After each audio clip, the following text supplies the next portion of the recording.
नमस्कार.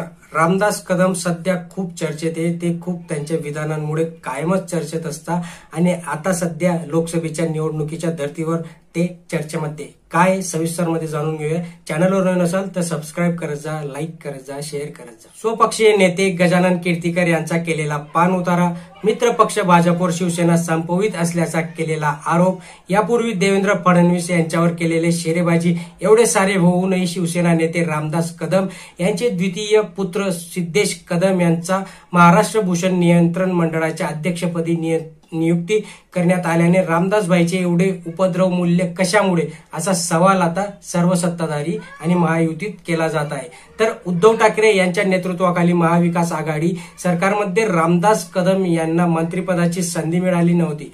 तेव्हापासून कदम हे नाराजी व्यक्त करून लागले होते. कधी जाहीरपणे त्यांनी नाराजी व्यक्त केली होती. अलीकडे कदम यांनी पुन्हा एकदा वाद निर्माण केला होता.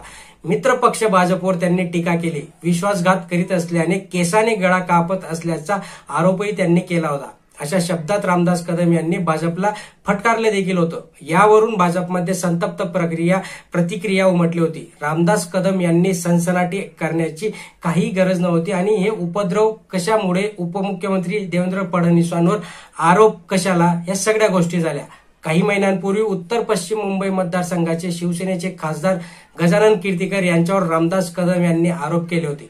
कीर्तीकर हे पक्षाशी इमान राखणार नाहीत अशी शेरेबाजी केली होती. यावरून कीर्तीकर यांनीही कदम यांना फटकारले होते. शेवटी या वादात मुख्यमंत्री एकनाथ शिंदे यांनी मध्यस्थी करावी लागली होती. उत्तर पश्चिम लोकसभा मतदारसंघातून द्वितीय पुत्र सिद्धेश कदम यांना पक्षाने उमेदवारी द्यावी अशी कदम यांची मागणी होती.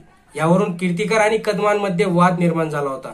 याच सिद्धेश कदम यांनी प्रदूषण नियंत्रण मंडळाच्या अध्यक्षपदी नियुक्ती करण्यात आली होती.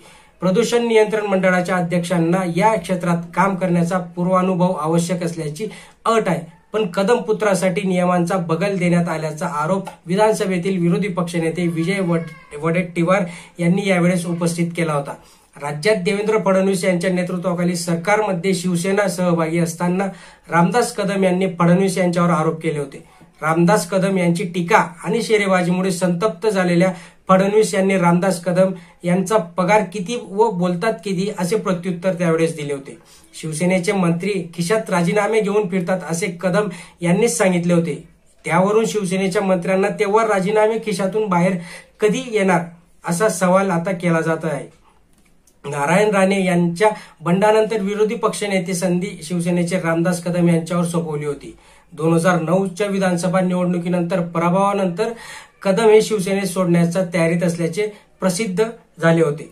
रामदास कदम तेव्हा राष्ट्रवादीच्या संपर्कात होते, पण राष्ट्रवादीने त्यांना मंत्रिपद देण्यास नकार दिला होता असेही तेव्हा सांगण्यात येत होते.